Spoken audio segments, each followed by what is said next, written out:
What it do, baby? Good morning, good evening, good afternoon. I'm Rodney. I'm Jamal. Hey, what's up, y'all? It's Vince. I'm Arion. And we are Under construction. Yo, Arion, what's going on, What's man? up, man? What's good? Going on? Hey, first off, man, I just want to say thanks for coming on the show, man. This means a lot. It. Thank you. And, I appreciate you guys inviting me and coming on. I think this is a dope platform, and, I'm really excited to be here. All right, cool. Before we get started, why don't you introduce yourself? Let everybody know who you are. Okay, my name is Arion. For those of you that don't know me, I'm owner, operator, CEO, chief, executive operator, president, administrator. HNIC. No, all of that. No, but I run an adult sports recreation league called Main Attraction Recreational Sports. A lot of people know it more commonly known as Mars. We do adult co-ed kickball, adult co-ed basketball, and softball. So we've been in existence for about 3 years, and we really think that we're taking strides to it. All right, cool, man. And we'll definitely get into that later on in the show. But for right now, a question that we like to ask everybody before we get into it. Okay? What you got? Before you get college and pro, give me all your baseball, all your football, all your basketball teams that you follow. Okay, so answer correctly. How old are you? You 40? Okay, you follow baseball? No. So baseball was actually my first love. That was my first sport. And my baseball team is the New York Mets. Born in New York, lived up there for about 10 years. And my dad, he was a huge Mets fan. Okay. Actually, when I was a little kid, I used to think he played for the Mets. Okay. Until, I told my bus driver that, and he was like, well, if your dad played for the Mets, why y'all live in this neighborhood? But going to Shea Stadium, all their games, Bobby Bonilla, Eddie Murray, all those guys, man, I'm a huge Mets fan. So, I stay up with them. I want to be like Bobby Bonilla when I want to have a day too, man. I'm telling you. Darryl Strawberry, all those guys. You want to be like? I don't want to be like Darryl. Maybe junior, but not senior. Not senior. Yeah. So but that's my baseball team. Okay. The Colts, Indianapolis Colts. That's my football team. Time out. Now, explain how that happened. Okay. All right. So I'm explaining to you how the Colts happened. So back when I was in high school, this was in the early 2000s. I used to have a subscription to ESPN the magazine, right? So I always used to be in my Spanish classes, the back of the class, reading the magazine. And I actually came across an article about Edgerrin James. Oh. So in the article, they were just kind of talking about a lot that he does for his hometown in Miami, how he used to buy out old abandoned homes, renovate them, and turn them into arcades, and allow the kids in the street to come into the house and kind of just use that as a way of staying out of trouble and things like that. So ever since then, I just thought it was a dope story about him as a person, him as a player. And then they even went further into the article. I think at the time his license was suspended. So he used to have to catch a taxi cab to practices and stuff like that. So all of that just kind of, I just drew interest to the Colts. And I just started following them from ever since then. And then, I think it happened at the right time because as I started following them, they started winning a lot of games with Marvin Harrison. Peyton Manning they beat the Chicago Bears in 05. I was like, I like the Colts. And ever since then, man, I've just been a Colts. I never even knew that story about Edgerrin James. That's what's up. That's up. Miami 305. Yep. All right, now what about college? College, I'm kind of, I'm just kind of one of those guys where I don't have a specific team. I just like to see, athletes perform well. So, for me, this year I signed a 1-year contract to the Duke team. I like Zion. Yeah, I mean, it was only 1 year. It expired. It expired. So now that you're free agent now. Basically, you're saying you're a Pelicans fan. I want to see the Pelicans do good. I like Zion Williamson. I think he's a good kid. I like him, very humble. And that's an outstanding athlete. And I root for guys like that. So, I want to see him do well. And we'll give you a pass today, but the contract with Duke expired this year. So, all right. It's only 1 year contract. All right, so we're going to talk about our Panthers in the segment we call back-to-back winning seasons. Why do we call it that, fellas? Because we've never had one. Wow. Boom. Unfortunate. All right, so let's get into it. So this week we played the Chicago Bears. We won 23-13. Okay. Standout performers with Brian Burns, Marcus Haynes, and Holyfield. Crablaze. So what do you guys think about the performance, and can we read too much into it? As far as reading too much into it, absolutely not. I mean, we're talking about meaningless preseason games, and even coaches will probably admit to you there's not much to read into other than maybe depth. Maybe the depth of what you see, maybe, and of course the main interest, from a coach's vantage point, from a fan's vantage point, is how are the young guys performing? Yeah. How are how are the backup guys performing? How are the rookies you drafted performing? And to me, that's what kind of drew me to this game. And one name that I really wanted to mention before we get started, Brian Burns is going to get all of the Hall of Famer, man. Listen. I said I talked to Vince privately, and I said Brian Burns was a standout to me. But another guy that I think we need to mention today is Marquise Haynes. Yeah, he's been on the squad for a couple of seasons. He's been a backup, hadn't got a lot of snaps for the team. But I thought he was outstanding Thursday night, man. I just wanted to give him a shout out before we get started, man. Well, a few things with me. I understand that Cal Allen, he was on the team last year, whatnot. Mm-hmm. But with us drafting Will Grier, I was expecting to see Will Grier take the first snaps on Friday night. But considering that Cal Allen took those snaps, he actually surprised me. He looked very calm. He looked very collected. He looked like he was ready. He looked comfortable. Yeah, man. He was very comfortable. And he looked like he's ready to take that next step in his progression. So that, and granted, it's only one game. It's only one preseason game. But if we really looked at that game, you could really say that Will Grier might be the solid number 2 guy behind Cam Newton right now. Yeah. Another name that jumped out at me was Cameron Artis-Payne. He's a 29-year-old running back. And hey, let me interrupt you real quick. Because I have to admit something, man. I hate to admit this. Go ahead, admit it, man. When I first saw Cameron Artis-Payne, I was like, man, he still plays for us? Hey, I swear to God. I actually had to say I was like, man, I didn't know he was still... Sorry, man, he hangs around, man. I saw him Friday night and was like, whoa, he's still on the team? Right. But I'm glad to know I'm not the only one. But he actually looked pretty good. He looked decent, right? He looked pretty good, especially in the receiving game. I think he only had maybe 10 or 15 yards rushing, but I think he had 2 catches on 30 yards, and they were actually kind of bailout plays. So if we can get Cap a few more touches during the season, I think that would be dope. But I'll highlight one more player, then I'll let Arian speak. I don't even know if he follows the Panthers at all, but we'll get into that a little bit later. But one player that a lot of people aren't talking about because no one pays attention to this part of the game is Terry Godwin. I don't really know what our return situation looks like right now, but he made a case for that number 1 return. Let me say something about Terry Godwin in the return game. Like, man, needless to say, the Carolina special teams has been pretty special. And I don't mean that in a good way. I don't mean that in a good way in the last decade. I saw more exciting plays in one preseason game than I've probably seen in 10 years from the Panthers, man. Like, seriously, dude. Like, where did this come from? Now, if this is a sign of things to come, I'm all for it. But, again, it's preseason. And got to quell our expectations. Yeah, and the fight for those last few wide receiver spots, it's pretty tight. It's pretty tight right now. And even though Godwin was drafted as a wide receiver, I think this will be how he makes the team. Yeah. And kind of like Steve Smith. Because we drafted Steve Smith as a return man. So we can kind of see something similar coming from Godwin. Right. One player that I was surprised with was Rashawn Golden. He was making plays out there, man. He feels the pressure on his butt right now.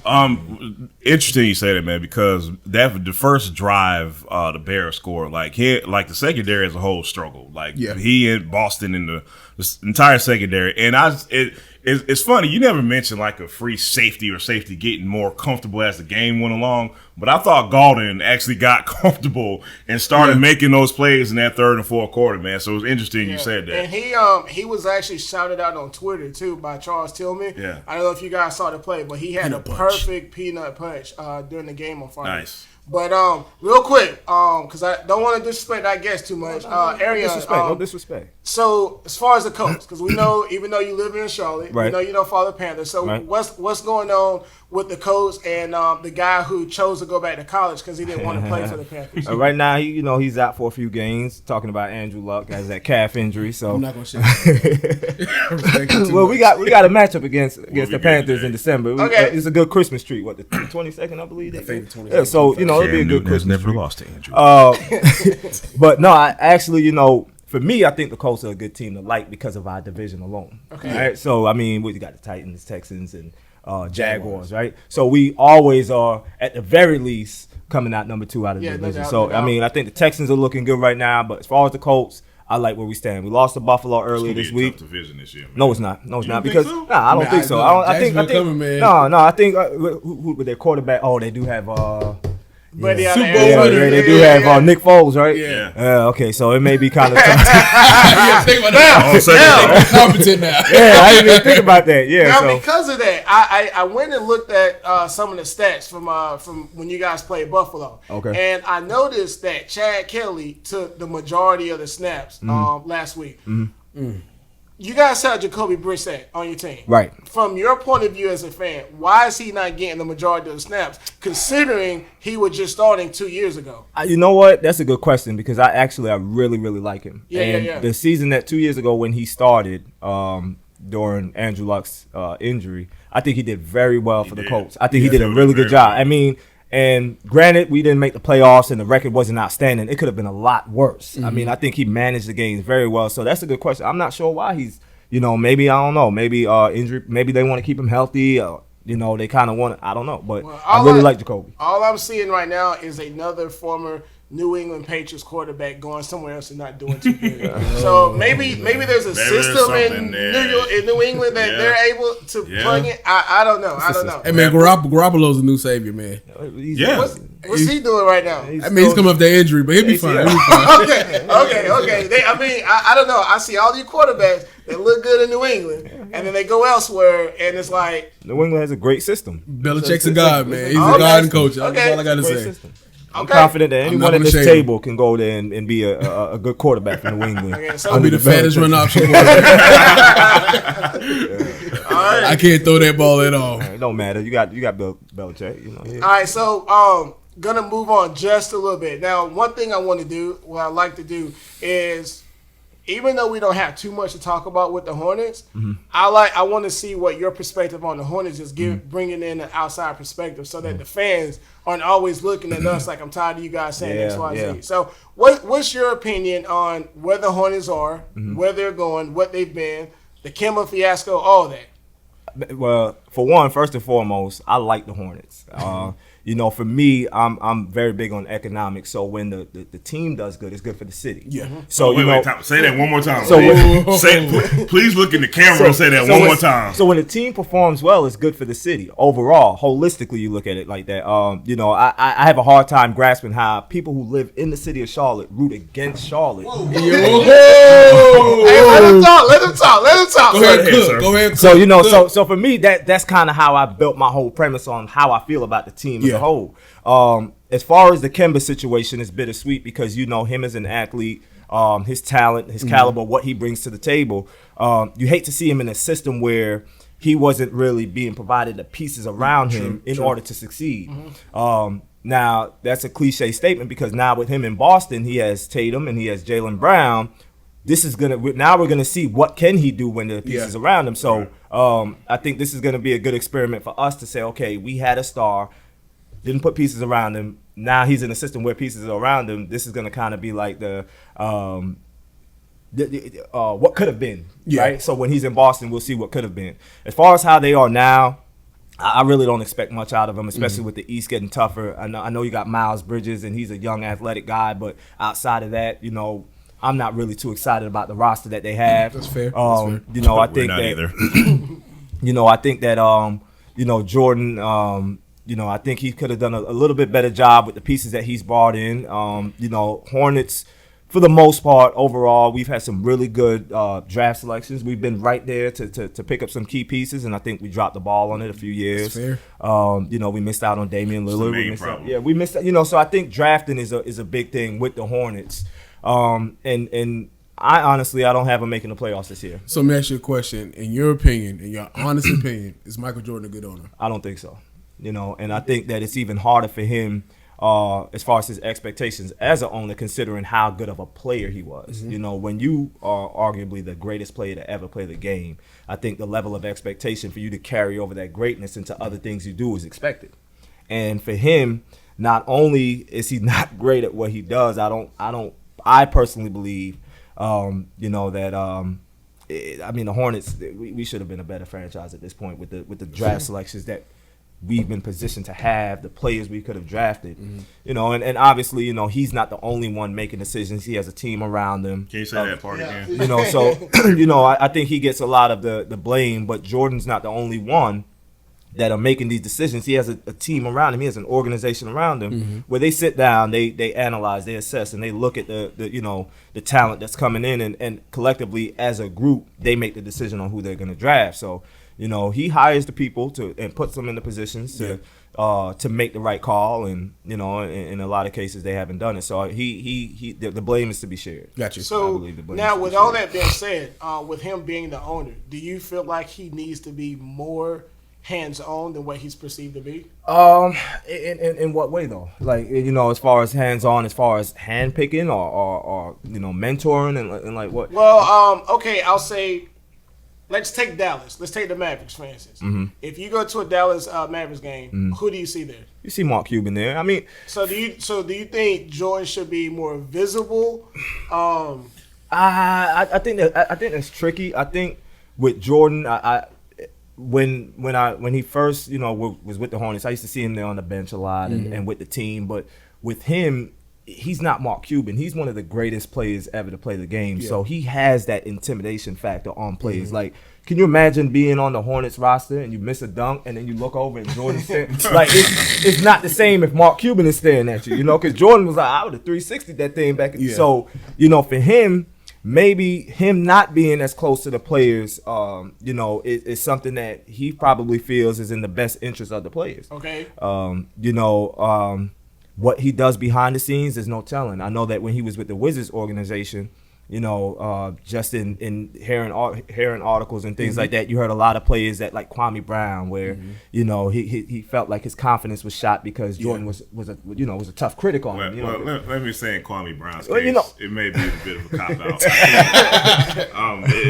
We're talking about it in a famous person. No, Kwame. Yeah, I mean, but no, that's true. I think I could have affected Kwame Brown's confidence. Yeah. So let me ask you a question. If I'm Michael Jordan, I hire you as a GM tomorrow, and I give you 4 or 5 years to fix the team, what do you do, Aaron? Oh man, 4 or 5 years to fix the team. I think one thing that you have to do is you got to go out and you got to get some experienced veterans on the team. I think you got to get, I like Marvin Williams. I think he's a veteran. I think he's a player that could really pull the young guys in. But you got to spend money, man.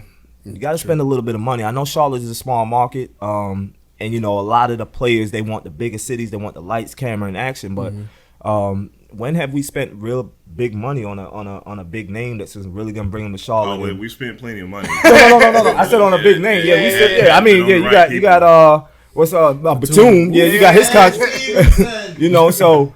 I mean, but, you look at the Hornets when we were the Bobcats, the most successful years that we had when we were in the playoffs. You had your Steven Jacksons, you had your Raymond Feltons, you had those guys where they were the nucleus of the team. And I think you get a lot of that back into the organization, and you may have a good shot to kind of, look at the example. But I think you got to spend. Now, has there, and let's go to the last 5, 6, 7 years, has there been a Hornets team that you believe had 1 or 2 more pieces, possibly could have done better than what they did? And I ask that because Jordan is on record quite a few times saying the reason why he's not willing to shell out more money is because he doesn't believe that the team can compete, at least for an Eastern Conference title. Yeah, he's right. Okay. Right. I mean, you look at the last few years. You want to even go back the last 7 years. LeBron has been in the finals. Whether it was with the Heat or whether it was with Cleveland. And, I personally, and then even you look at the teams that were built in the East Coast to compete against LeBron, Hornets weren't competing with them, the Bostons and, teams like that. So, he may be right from that standpoint as far as competing, but, I mean, you never know. One thing we have to mention, since we are talking about the Hornets now, there was an article where it was a Kemba Walker interview. Basically, in so many words, he acknowledged that it made no sense for the Hornets to go over the luxury tax to sign him. No, he himself said that. Yeah, I don't want anybody to gloss over that. Yeah, you get what I'm saying? Somehow, some way, the response is still being made about Jordan not willing to pay. Kemba has, in the last couple of weeks, has said they weren't going to win. I didn't see myself winning. I wanted to go where I saw myself winning. It really wasn't about the money. And it's still being.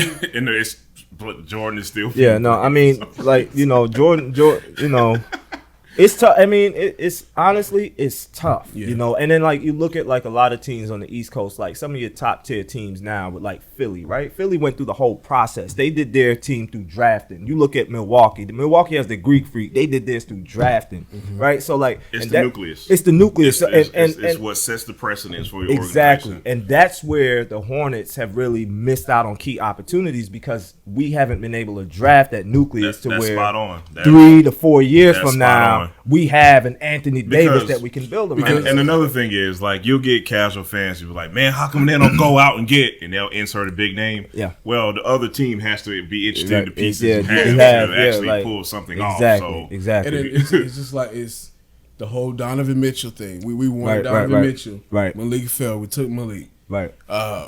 For instance, that Roger really hates Malik. He really I'm not a does. Malik Monk fan. I've never been, but I respect the kid. I'm not going to disrespect him. All right. And then the year that they traded that first round pick for Marco Bellinelli, they were looking at Malcolm Brogdon. Yeah. Yep. They had him in for Out 3 or of 4 Indiana. times. Yeah. They didn't pick him. Yeah. In the year they took Frank, they had Devin Booker in a few times. Yeah. Didn't take him. Yeah. And it's things like this that it's that second guessing yourself that got the Hornets into this position now. And they got Rich Cho fired, quite frankly. Yeah. So one more question. What would you like to see the Hornets do going forward? Do you want to see a rebuild? Do you want to see them compete for that 7th or 8th seed and we continue to stay at 12, 13? Like, Purgatory. what do you want to see? Well, at this point, you know, immediately speaking, I would love to see them make a playoff push, whether it's 7th or 8th.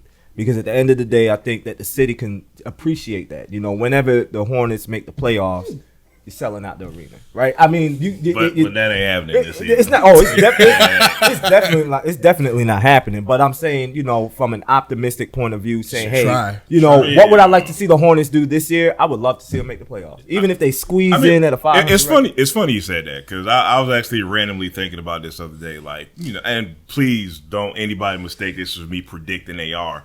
But it'll be a cool little middle finger to a lot of people if they did make the playoffs. Oh, yeah, which absolutely. I'm not predicting they Absolutely. are. Again, let me be very clear Absolutely. about that. But if they messed around and made the 8th or 7th seed, there's a Like, lot. It's a lot of people that wouldn't like that. There's a lot Yeah. of people that wouldn't like that. So, I mean, Terry averaging 20, Bacon averaging another 20. You know, I just think that they lost their best player when the East Coast got a lot stronger. It's like, Yeah. no, the oh man, like the East is a lot stronger. It's not this only season. we got worse; it's the East got Got better. a lot stronger. Yep. The East got better. So Everybody it's like, got better for the most you know, part in the East, you except know. us. So you know, I hope Terry Rozier is just one of those players where he's not like one of the New England Patriot type of players where he was in a good system under Brad Stevens and they were able to kind of, you know, use him to the best ability. Now there's a high expectation with him coming into Charlotte. And it's kind of like he vanishes because, you know, I hope that doesn't happen. I really hope that Terry Rozier can average 18 to 20 points a game. Oh, he's gonna need to. And, you know, just stay consistent as a consistent scorer, you know, because that's going to definitely be needed. No doubt. All right, so we're going to move on to our culture segment. Last week, the NCAA enacted the Rich Paul rule, which was dubbed by the great King James. Basically stating that all agents need to have a bachelor's degree and then also pass a written examination. And then also you have to pay a $250 application fee and a $1,250 certification fee. So what do you guys think about this? These new rules enacted by the NCAA? Go ahead, Ariane. You got it. NCAA. What I think about these, I think that these rules are just a classic example of when the powers that be feel threatened by those who aren't supposed to be in a position to threaten. You know, that's when they want to try to play hardball and try to, you know, use their muscle. You know, shout out to Rich Paul for all that he's done and all that he's doing to break barriers and set precedents for young black men such as myself. And I know that a lot of you guys where we may have not viewed ourselves as those in positions to do what he's done. As far as the Rich Paul rules that they've implemented, are you saying that because he doesn't have a bachelor's degree, he's not able to perform and do what he's doing? You know, this written exam is going to allow him to be better at what he's doing. I think it's garbage. I think it's completely unnecessary. But again, I think it's one of those things where, you know, it's a classic example of when they feel threatened, what they try to do. I personally believe it's racist, and I don't like it. But, I think at the end, Rich Paul will prevail, and I think that, it's not going to stop whatever he's designed to do. And, I just always look at it like, how do you try to implement a qualification on someone who's already doing what they're doing? It's like, successfully. It's like, just because you have a bachelor's degree does not mean that you can necessarily. I have a bachelor's degree, and I probably can't do what Rich Paul is doing right now. He has the knowledge. He's been doing it. The experience. It's like, I could have gone to Harvard School of Law. It doesn't mean I'm gonna come out as a lawyer. Yeah. But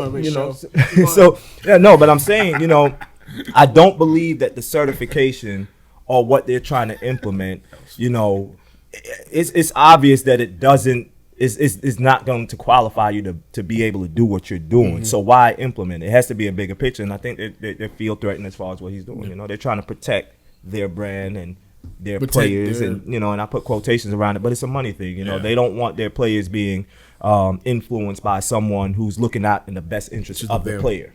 So more hypocrisy by the NCAA. Absolutely. There's so many examples over the last 10 to 15 years of their hypocrisy, and they're just being completely out of touch with reality. And one name that doesn't get mentioned enough along with the NCAA, because when you talk about bad leadership, man, Mark Emmert personifies bad leadership. He is the poster child for bad leadership. And I can't speak enough to how is it that you don't really give a damn if your players get degrees? You don't really care if your players are getting bachelor's degrees, but you want your agents to have degrees? Somebody explain that to me. Like, somebody logically explain that to me. And just, more just to kind of echo what Arion said, like, the timing of this just couldn't be more laughable. Yeah. Mm-hmm. You have the most visible college athlete, and who we haven't seen this. We haven't seen Zion Williamson in a long time, and he's associated with a black male who is successfully running his own agency. Really, like, the timing again, man. The timing is laughable, and well, I'll say this. A couple of months ago, we actually had a conversation about whether or not we believe some of these athletes should start going to HBCUs. And Rodney and Jamal, you guys more so, you guys didn't want to push it because with HBCUs not having a cloud of some of these Power 5 conferences, they may not get the exposure needed to be drafted.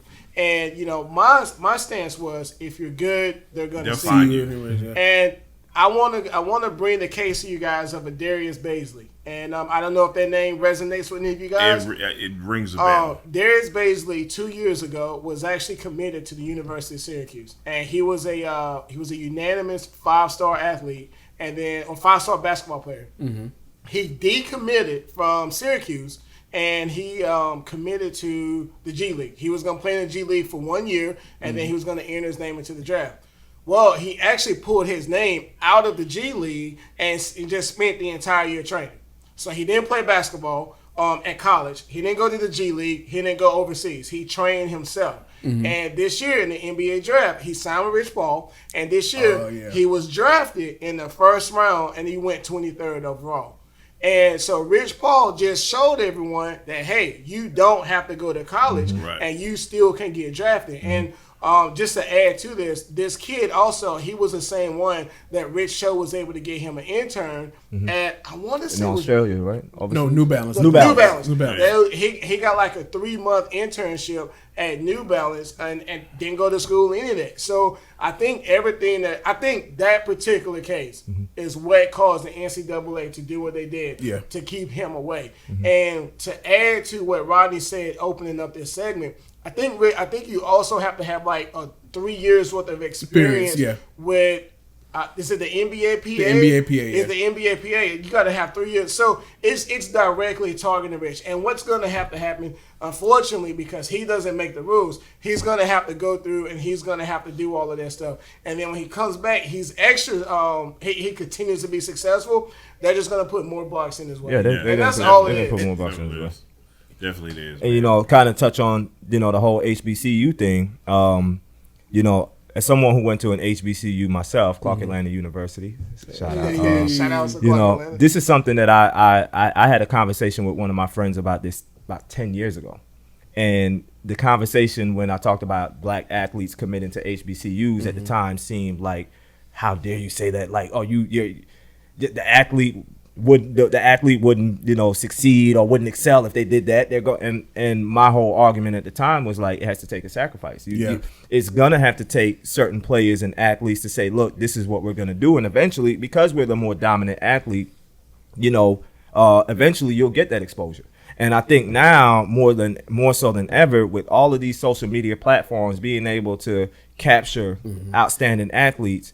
Like Zion Williamson, I was seeing film of him when he was playing for Spartanburg. In high school. You know what I'm saying? So, and that wasn't Duke. That wasn't, and millions of views on social media, media platforms. So, you know, and I'm sure that's how, you know, Coach K found out about this guy. You know, I mean, obviously, you know, he's a top recruit, but so if you can find out about a top caliber athlete through social media on their high school, I mean, it doesn't matter what school they go to. And not even that, but there's so many other examples of athletes going to HBCUs or Division III schools that got found. Like Steve McNair is like the main example I like to use. Jerry Rice. Devin George, he played for the Lakers. I don't know if it was an HBCU he went to, but he played for like a D3 school. So it just proves the point that if you're good, you will get found somewhere. You don't necessarily need Power 5 school to.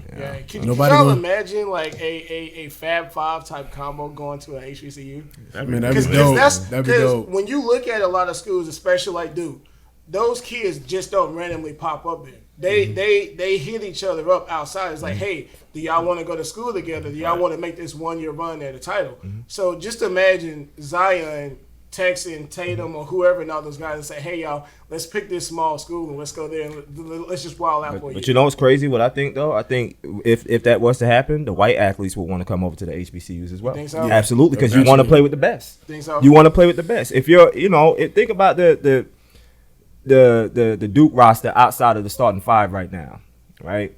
And they know they stand no chance against. They're going to want to play with it. You're going to want to play with the best. You're going to want to play with the best, the most superior athletes, and I definitely think they'll start migrating over. Athletes, for sure. Yeah. Athletes, for sure, would definitely start migrating over to those schools. Definitely. Nobody going to take care of us like us. Tell me, man. I mean, look at Clemson. Look at the Clemson football team. You know, they have their quarterback, but 99% of their roster. Yeah. Right? I'm saying, you don't look like, and who you can throw the ball to. Yeah. Right, so championship rings.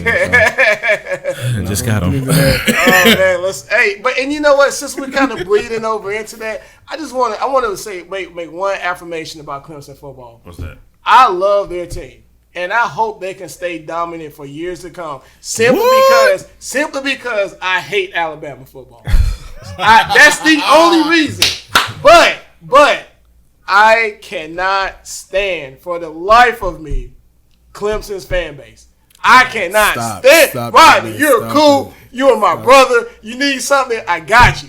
Clemson has the largest alumni chapter in the United States of America, IPTAY. Yep. I pay 10 a year. That's the largest alumni. Like, that's fine, but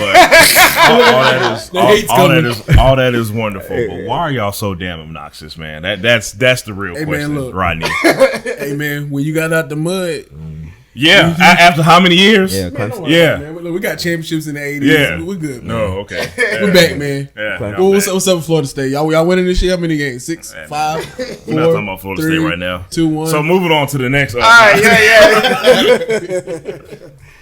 All right, so we're gonna jump into our shout outs. Aaron, you got a shout out? Somebody? I definitely need to shout out some people. I hope I make this quick. So so I just got done completing a huge project that I worked on called Turf Wars, which took place last weekend. It was a 2-day kickball tournament that featured over 30 teams from all throughout the nation. They came and they competed for a cash prize of $5,000 each day. Wow. And I really wanted to take a moment to shout out everyone that supported this project, from the staff, which includes my wife and a lot of my good friends, to the players, the coaches, the teams, the cities, the spectators. I mean, it was an electric event, and none of it would have been possible without the support of these different cities. We had D.C., we had Atlanta, we had St. Louis. Wow. We had a team called the Urban Kickball League all the way from Milwaukee. That came down, and they just enjoyed the experience. So, I can't say thank you enough to these people for believing in the vision, believing what we put together, trusting that we were going to be able to put together a good tournament and supporting it. So I definitely have to shout them out. So tell us, like, how can we find out more information about your league and where do we sign up and all that good stuff? So the best way to find out about our league is through social media platforms. Always, so we have an Instagram, we have a Twitter, we have a Facebook, which is it's called Play Mars Sports. Play Mars Sports. And there's one S between Mars and Sports. They share an S. And anyone that's interested, you can see when we have new leagues coming up, what leagues we're currently offering, and just kind of, look at video, photos, and connect with other players that are currently existing in those leagues. All right. So my next question is, can fat people play? You got a fat league, a fat kickball league. Here's why I asked you that, man. Because Vince has asked me before, hey man, you really should come out. You really should come out. And I know how intense this dude is, so I don't want to be the I'm intense. You could be a little intense. No, listen. I didn't want to be the dude to come out there and suck, and then Vince look at me like, man, I know I shouldn't have invited this dude. You got a beginners league, man. So I would say this: we welcome all shapes, forms, at all ages, 21 and up. I mean, we welcome everyone, right? Because at the end of the day, everyone is playing for different reasons. Some people are just doing it to stay fit. Others are doing it because because we got the Kawhi Leonard of the kickball right here. You got others that are doing it for trophy. And you got other people that are just doing it just to socialize, meet other people in the city and stuff like that. So we want to make sure that we provide an establishment that encompasses all of what our audience is looking to gain. So we're not out there checking body fat for players. Like, it's not the military. BMI is too high. It's just not happening. And with that whole mindset, and with us really making that something that we stand on, you'll notice that when you ask about beginners, you get all type of players that come in. So we try our best to make sure that, if you're a beginner player, it's something that you're not overwhelmed by when you come out and play. We try to teach you the game. We try to really connect you with players that's going to help you be able to navigate throughout the league. It's really fun. I mean, a lot of people like it, and you'll learn that those that do start to play, they immediately become addicted to it immediately. Yeah. So and see, that's what's up. And for everybody that's listening, for everybody that's watching right now, we're actually going to do another segment with Arion that goes a lot more into what he's doing, his vision and his passion. And we're going to ask that you guys tune in later this week when we post our segment. Okay. But to close it out with my shout out. It's that time of the year right now, and I just want to give a shout out to all the teachers across America. Yes. You guys are severely underappreciated. You guys are underpaid, but we do understand your plight, and there are a lot of us out there that do appreciate what you guys do. Absolutely. I couldn't do it. And I'm sorry for a lot of things that you guys have to deal with, from all those bad kids to the politics to the dumb stuff that you guys have to deal with coming from Washington. And I don't even have kids, but I know how bad and ugly that Common Core is. Like, I would flip my shit if I had to teach that to 30 kids, however many classes throughout the school year. But, getting back on track, just want to shout out the teachers and just say, we do support you here at Under Construction. Yeah, no doubt. Shout out to Tip Top Daily Market for hosting dope underground hip hop events every week. Sorry I could not make it yesterday, but plan to be out there supporting y'all next week. Just want to say get better to my friend Ja Freedom. I hope you are doing well and feeling better. Shout out to Scott Slagle. Shout out to Cairo. Again, Tip Top Daily Market. Hope to see y'all next week. I think Jamal would be better off if he just shouted out Charlotte. He knows everybody. Shout out Charlotte. Yeah, he knows, it coming from the president. Shout out Charlotte. Really. He knows everybody. All right, I want to shout out Camp North End. I'm basic. I just really kind of found out what that was. It's only been open 3 years. I know, and I need to do better. And also shout out to my sister, Naja. She turned 30 today. I love you. Happy my birthday. Homie, my first rap battle partner. Love you. Kaz, you got any shout outs? Nothing. Producer has no shout outs. Hey guys, as always, thanks for watching. Thanks for listening. Don't forget to go follow Under Construction across all platforms. And we'll see you next time, all right? Pick up the rap. Peace.